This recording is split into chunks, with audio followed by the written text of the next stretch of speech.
किसी भी देश की विदेश नीति मतलब फॉरेन पॉलिसी एक बहुत ही हाई स्टेक शतरंज के खेल जैसी लगती है ना। हर चाल सोच समझ कर चली जाती है। लेकिन सोचिए क्या हो अगर इसे शतरंज की तरह नहीं बल्कि एक तेज तर्रार आक्रामक क्रिकेट मैच की तरह खेला जा रहा हो। आज हम ध्रुव राठी के एक विश्लेषण के मुख्य तर्कों को समझने वाले हैं, जिसमें भारत की विदेश नीति की आलोचना करते हुए यही कहा गया है कि इसके काम करने के तरीके में एक बहुत बड़ा बदलाव आया है। तो ये सोर्स अपने विश्लेषण की शुरुआत एक बहुत ही दिलचस्प तुलना से करता है। एक तरफ 26/11 मुंबई हमलों के बाद का वक्त याद कीजिए। तब ओबामा एडमिनिस्ट्रेशन ने भारत का खुलकर समर्थन किया था। कहा था कि भारत को आत्मरक्षा का अधिकार है और पाकिस्तान पर दबाव भी बनाया। अब आ जाते हैं पहलगाम हमले पर। यहां अमेरिका का रुख एकदम अलग दिखता है। सोर्स के मुताबिक ट्रंप एडमिनिस्ट्रेशन ने खुद को भारत और पाकिस्तान दोनों के करीब बताया और तो और कश्मीर पर मध्यस्थता की पेशकश भी कर दी। अमेरिकी प्रतिक्रिया में ये जो फर्क है ना, यही इस पूरे विश्लेषण का स्टार्टिंग पॉइंट है।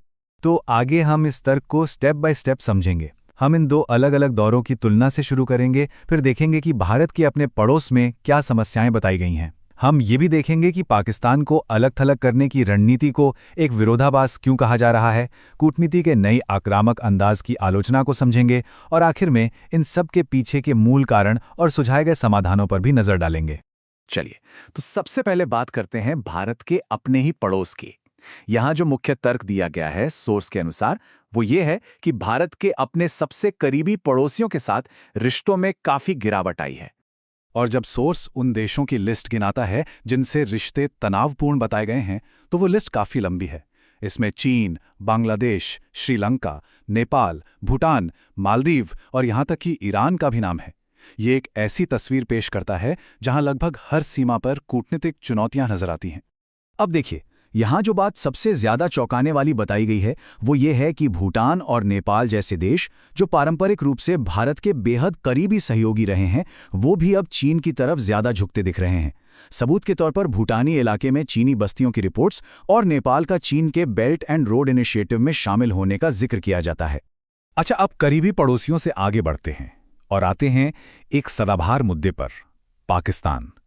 यहां ये विश्लेषण उस बात को सामने रखता है जिसे वो पाकिस्तान पैराडॉक्स कहता है। मतलब ये दावा कि भारत की विदेश नीति का एक बड़ा लक्ष्य पाकिस्तान को दुनिया में अलग थलग करना उतना कामयाब नहीं हो पाया है। और इस बात को साबित करने के लिए सोर्स IMF की तरफ से पाकिस्तान को दिए गए $7 बिलियन के बड़े सहायता पैकेज का उदाहरण देता है। जोर इस बात पर है कि टेरर फाइनेंसिंग पर पाकिस्तान के रिकॉर्ड को लेकर भारत ने जो आपत्तियां जताई थीं, उनके बावजूद ये पैकेज मंजूर हो गया।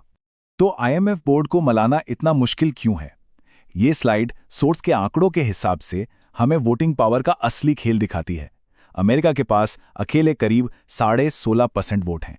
इसकी तुलना में भारत का जो ग्रुप है, जिसमें श्रीलंका, बांग्लादेश और भूटान भी शामिल हैं, उसके पास सिर्फ 3% वोट हैं। ये सीधा सा गणित दिखाता है कि ऐसे फैसलों पर असर डालना एक बहुत बड़ी चुनौती क्यों है। सोर्स एक और दिलचस्प उदाहरण देता है तुर्की का।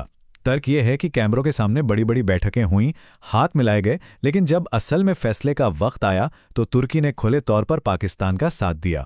ये डिप्लोमेसी में दिखने वाली गर्मजोशी और असलियत में मिलने वाले समर्थन के बीच के कथित अंतर को उजागर करने की एक कोशिश है। ठीक है, तो अभी तक हमने बात की कि विदेश नीति के नतीजे क्या रहे, ऐसा सोर्स का दावा है। अब ये विश्लेषण थोड़ा गियर बदलता है और क्या से हटकर कैसे पर फोकस करता है।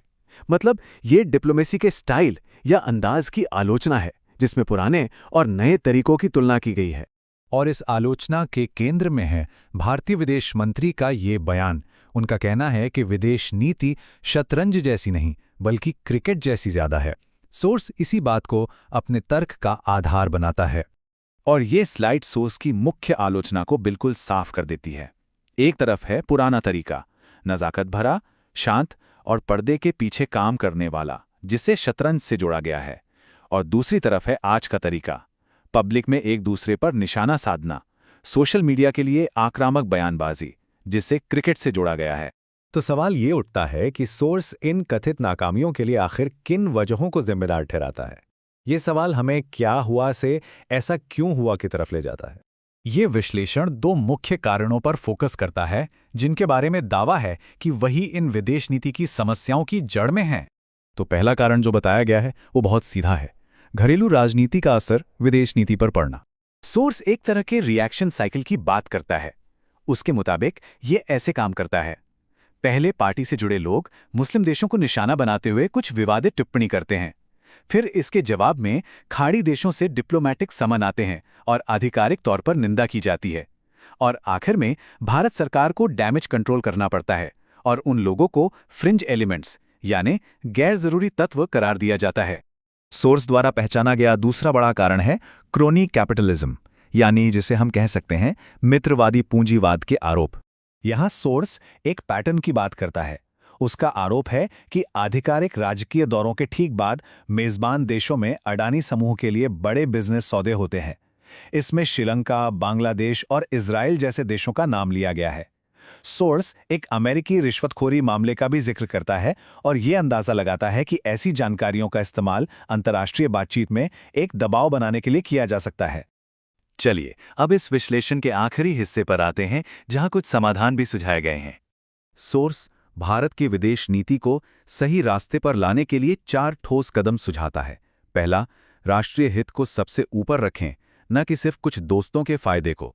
दूसरा, सांप्रदायिक राजनीति को खत्म करें और नफरत फैलाने वाले बयानों पर लगाम लगाएं।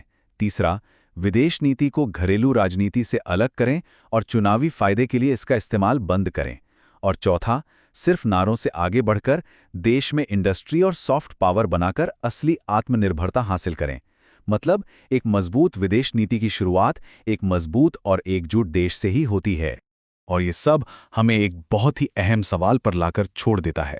किसी भी देश की कूटनीति के लिए दुनिया के सामने अपनी ताकत दिखाने और बंद दरवाजों के पीछे बातचीत करने के बीच सही संतुलन क्या होना चाहिए? ये एक ऐसा सवाल है जो इस पूरे विश्लेषण के केंद्र में है और सोचने पर मजबूर करता है।